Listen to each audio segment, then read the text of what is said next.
Alright guys, Jack here, JBF Music and Guitar Lessons. What I've got for you today is another reaction slash analysis to the amazing Roy Clark, at least amazing from what I've seen so far, and having a guitar battle here with Glen Campbell, who's one of these guys, again, I just put my hands up and got to say I don't know him. So hopefully that'll change by the end of this. If there's something in particular you'd like me to check out, then hit me up on patreon.com/JBF Music. And on that note, I want to give a massive shout out and a huge thank you to the ever awesome Rabbi Rabs, Matt Hortzman, Glenn Kelly, Stephen Williams and Rebecca Hay for the continued support on Patreon. Cheers guys. Yeah, if you're new here, first of all, hello! Subscribe if you want to see more of this kind of stuff. I do talk while the video is going on, I analyse and break stuff down, so if you just want to watch the original, this probably isn't for you. So if Glen Campbell is as good as I'm led to believe he is, with players of this calibre there's not really a winner or a loser, but it's always interesting and a bit fun to take it from a battle perspective and see if there is a winner in the outcome. But too much for me, let's get to it. Thank you. Hey, you know, as much as I enjoy hearing you, I wonder if we could just get together and maybe make a little music together. No way, Jack. Well, I'm guessing this is another kind of entertainment variety show, like I saw Roy Clark playing on The Odd Couple before. Harmonising. In an octave higher rather than harmony. This is precise, robust picking. Switching to backing. Call this a hoedown, is that the right term?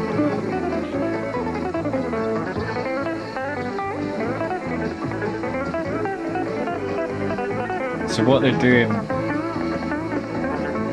is furiously outlining the chords underneath and doubling up to do this lovely part. Yeah, definitely harmony, cool.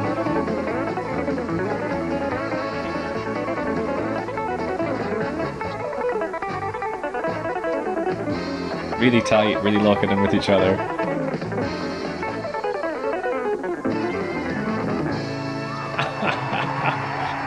That was great. I wouldn't call that a battle, I'd call that a duet personally. Superb.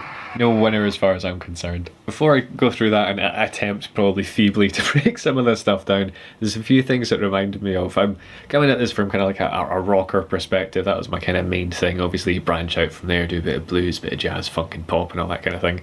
But there's a guitarist called Guthrie Govan and he had a song called Rhode Island Shred that was kind of like a country style, just manic 16s note fast picking like that. And also with the harmonies, it does remind me of kind of like, you know, Iron Maiden or Wishbone Ash, or even I suppose like maybe the Eagles or something like that. Just with that kind of twin lead harmony guitar going on, that's not something I've really heard before in a kind of a country style setup. And if you do want to check out my first reaction, my legit first time hearing Roy Clark play, you can get it with the eye up there. Okay, so I'm doing my watch throughs just now to decide which licks I want to pick out, and there's some fantastic kind of interaction and facial expressions going on. I'm just trying to cue up where it is. Like, this is a jaw of a guy who's having fun, but he's also concentrating really hard. And as much as this stuff, you kind of cement it as muscle memory so you don't have to think too much, when it's this technically complex and it doesn't let off, it's just relentless, right? Relentless Roy. You have to be switched on, you have to be on your A game, like.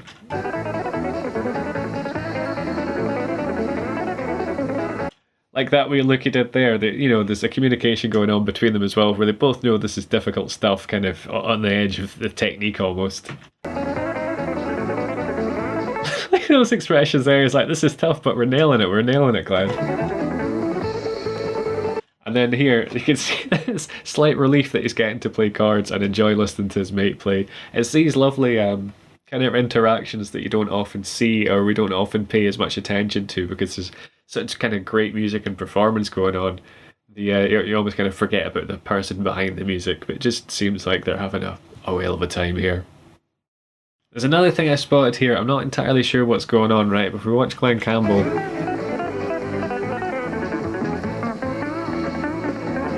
it's doing some good facial gurns as well. There could be other substances going on that are causing the gurns, but I like to think it's just involvement in the music. If you watch what he does with his guitar here, it's kind of like lifting it up and shaking it. If you listen really carefully, you can hear a slight crackle. So I think his guitar's maybe cut out, and he's kind of thinking, if I give it a dunt, it might work, because sometimes there'll be like a loose connection in the pot or in the lead. And I think he's thinking if he just gives it a wee slam against himself, it might sort it out. It might just be a stage move, but there's a tiny crackle. I'll pop it back if you listen out for it.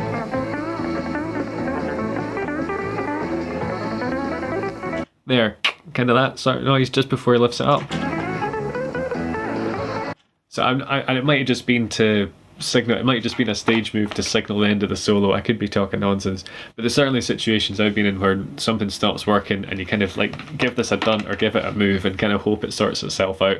So it's easier than trying to figure out, you know, in the heat of the moment what the exact problem is. Alright, so there's a really cool chromatic descending look that just kind of jumped out at me on a second listen through there from Roy, so I'm going to have a go at that and see if I can figure out what's happening. Which one was it? This one. Cool. So, the thing I quite often do is I hit the speed cog and slow it down so I can hear the notes more clearly. I can hear there's a chromatic thing going on with this one. So he's kind of sliding in.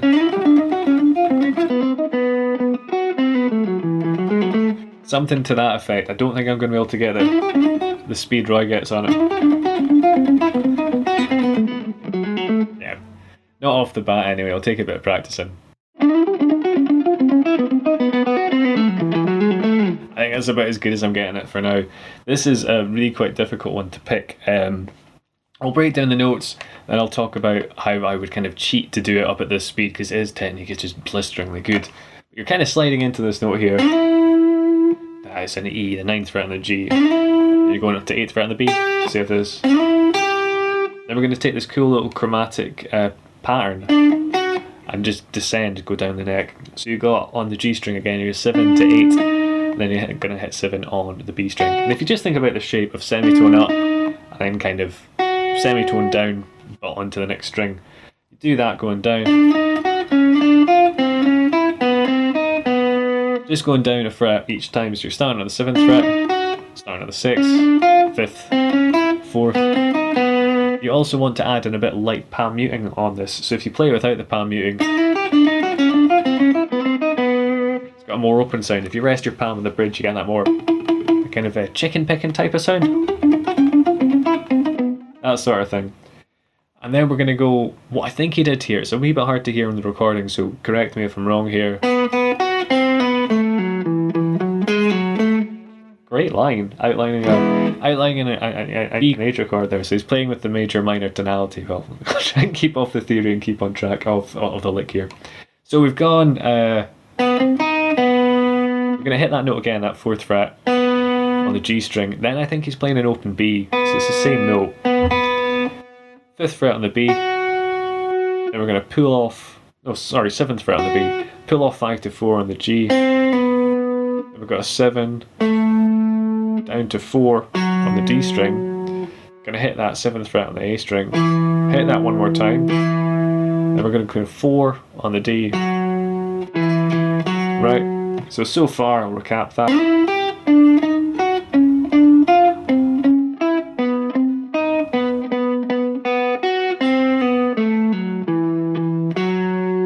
Then gonna go 6, pull off to 4, and then up to 7. On the D string just to wrap it up.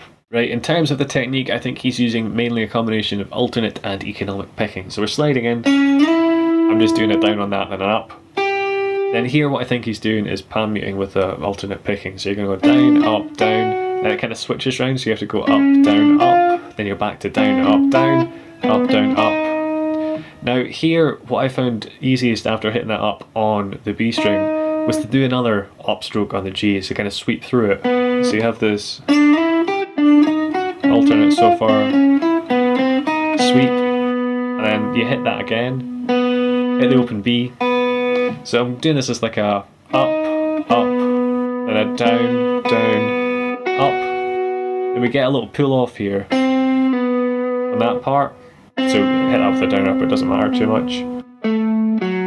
And you want to pick those notes alternate again. Then back to alternate picking, mixing in the legato there. So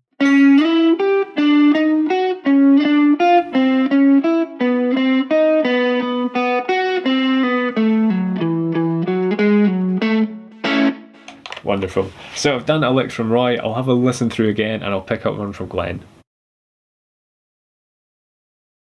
Right, so again, I had to listen through. There's tons of great licks here. Spot for choice. There's this really kind of nice major one that's almost like a kind of a kind of sea shanty type of line. That one. Okay, so I know it's outlining a major chord. I think it's an A's doing. So again, I'll slow it down. I'll edit out me learning it, and then we'll come back when I've got a better idea what's going on. Okay, it's something like that. Great line.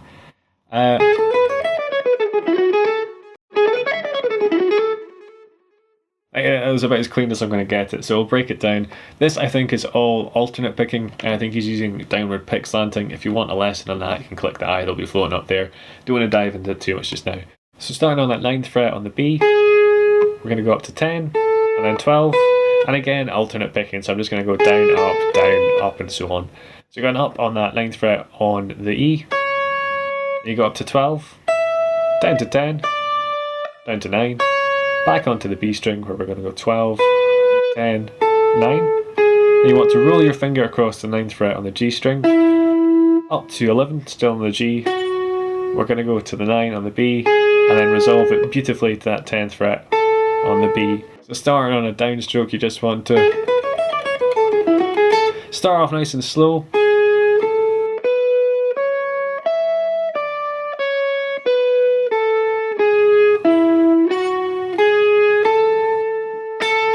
I just kind of relax and let the speed build up. Check out Patreon if you've got any specific things you want me to check out, or hit subscribe to keep up to date with the channel. You can check out more guitar and analysis videos with these, but take it easy guys, and have a good one.